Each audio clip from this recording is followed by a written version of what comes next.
Thank you very much, viewers. Welcome back to our YouTube channel, and this is part 2 of Brian's story.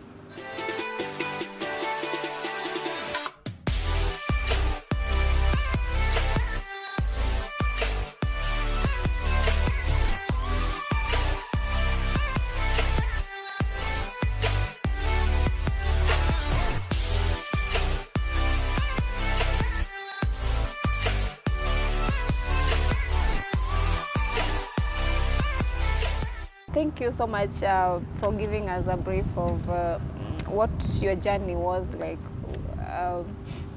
in terms of schooling. So I'm just wondering, mainly at Nakuru High School and maybe in University of Nairobi, were there other students who with disabilities or who are blind, to be specific? Nakuru High School started the integrated program in 2009.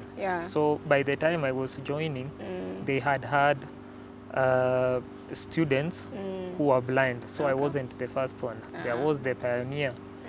And it was about 2 years into the program, you know, since its launch, that I was admitted. Yeah, and I must also say that although the school was still young in terms of education for blind people or integrated learning, the experience I had in my primary school enabled me to cope with the challenges that comes with you know, a program being at its infancy. And at the University of Nairobi, mainly in law school, were there other persons with disabilities? The University of Nairobi is a large institution that has about 12 campuses. I was in Parklands campus. It is the campus where law is taught. There I was with my colleague, although he wasn't totally blind. He was low visioned, and I was the only totally blind at the time. There are others. The direct answer to your question is that I wasn't the only blind person in the school.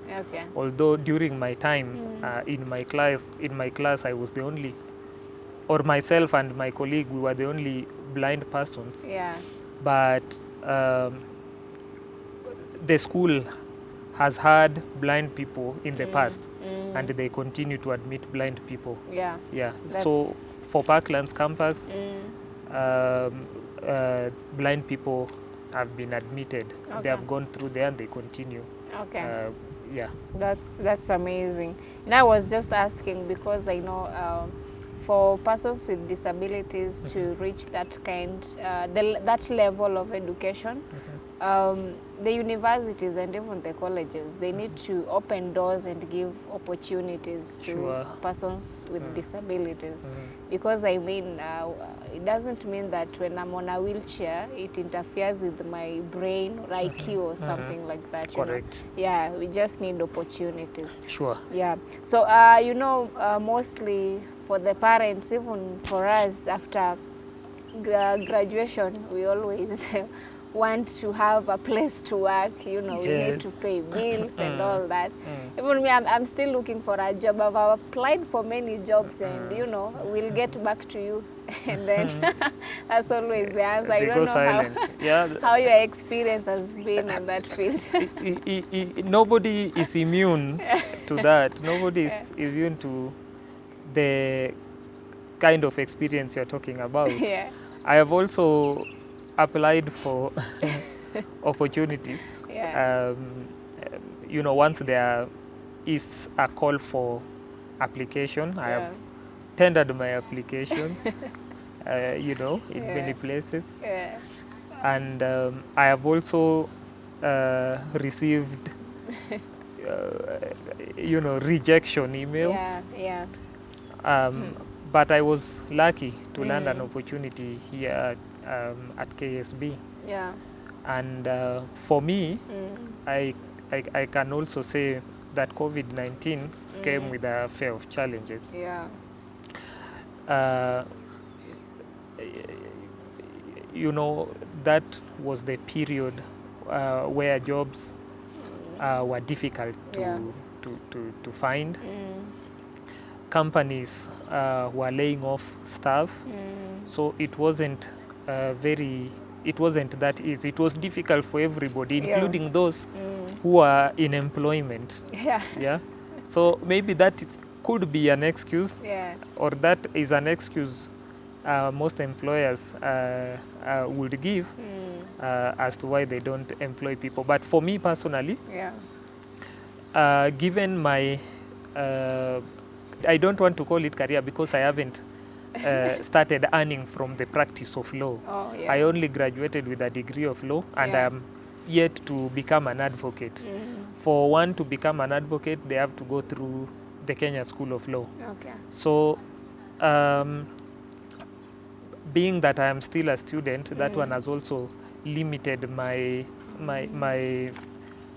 hunt for jobs, because I am a student. In case I hunt for a job and I land it, you see, that one will affect my my studies, because I need to be in class, and I will also need to be at work. So that kind of situation will demand that I choose one between the two. That's why I have decided to focus on my studies as I work here at KSB. KSB allowed me to work part-time, so that I have the chance to attend my classes at KSL. Yes. Nice. So being a person who is blind in a country like Kenya, and the way you've said you became blind at the age of roughly 6? Correct. 5, 6, eh? 6. 6 years. So maybe just generally, how has your life been? Maybe out of school, you know, you use transport, you go to hospitals. Like generally, as a citizen of Kenya, how has life been? Normal, I would say.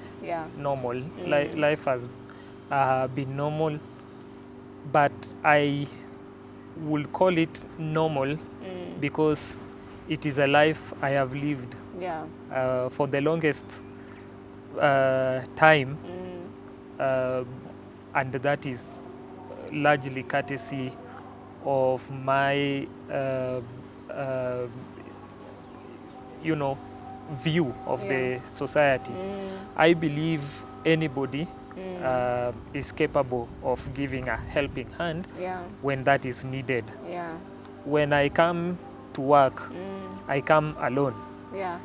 I board matatus just like any other ordinary person. So at the point I alight, I am alighting now to maybe connect to another matatu or now get to the place of work. I know I will meet somebody. I don't live in an island. So that is how I have been operating. Where I need help, I will always seek it from the person who is next to me. But that is not to say that it completely bridges the gap that is there between blind people or people who have disability or anybody who for some reasons are experiencing limitation in terms of what they are able to do and to what extent they are able to do it. So that is an area that also need collective input from not just the disability community, but also the government, the society, and every other person. I'm saying collective input in order to make it comfortable or conducive. What is this being made conducive? Life. Because if I must rely on person A to walk from here to maybe the stage, when will that time come when I can independently walk from here to stage, like is the case in other countries? There are countries where blind people don't have to be held by somebody, by a third party, you know, to be held by the arm and be guided to a place where they can take matatus. They do it independently. Measures have been put in place to make that happen. I believe that too can be done here in Kenya. And that is why I am referring to the collective input, because this is a duty that belongs not to just myself as a person. No, as a person, it is something I may not be able to, you know, if I put my effort, it may not translate into the kind of results that are desired. That is why it must also, you know, be added to yours, to the governments, to the societies, and everybody else. Yes, so I have my challenges that are not personal. The challenges every other blind person is going through, I also go through. Yeah, but I live life normally. Yeah, because I have been living it for the longest time. I don't know any other life except that one which I live. Yes, that's true. Okay, so actually in Kenya we have some laws that advocates for persons with disabilities. For example, they have a right to information. And then there's this law that was passed, I think in 2010, if I'm not wrong, like 5% of opportunities at the companies should be left or should be given to persons with disabilities. So these are just some of the examples among the many laws that we have. So I don't know, do you feel that they are working? Do you feel, as a person who is blind, do you feel their effects on the ground? Not really, but it is something I must also say is progressive. That I understand is a constitutional right, the 5% employment opportunity in all public spaces.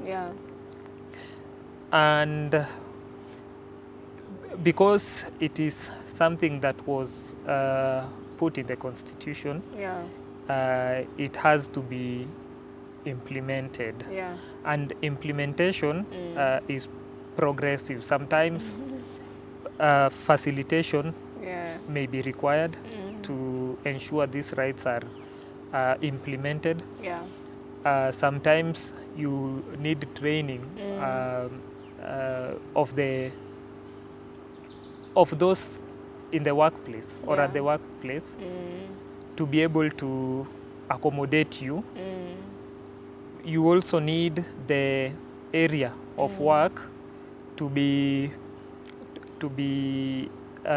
improved, to be made, for example, accessible. And accessibility is just one of the measures that, if made available, will amount to reasonable accommodation. So the issues of reasonable accommodation, affirmative actions, these are things that can be achieved progressively, but you don't just sit back and wait for them to be attained progressively. You push for it, you equally come together with stakeholders. And everybody is a stakeholder as long as you are in Kenya. This is a constitutional issue, and the constitution binds everybody. So you come together and work to ensure that these things are realized. But so far so good. My opinion on this is that there are efforts. Efforts are being put in place, especially by government, to ensure that the 5% employment opportunities in public spaces is achieved. But having said that, it is also important that I point this out. You know, the Constitution may speak of 5% employment opportunities. Yeah. But where are persons with disabilities to take advantage of this? Yeah. You know? Oh, yeah. You mentioned earlier about right to information. Yes, information is a right, but are we pursuing information? Are we pursuing knowledge? How many of us out there are coming out to take advantage of these rights that the Constitution gives us? You know, that is another issue. So it may not be true that enough has been done, but also for that enough to be done, it requires the input of us persons with disabilities. If we come out and claim what is constitutionally ours, then I don't see any reason why the same should be denied.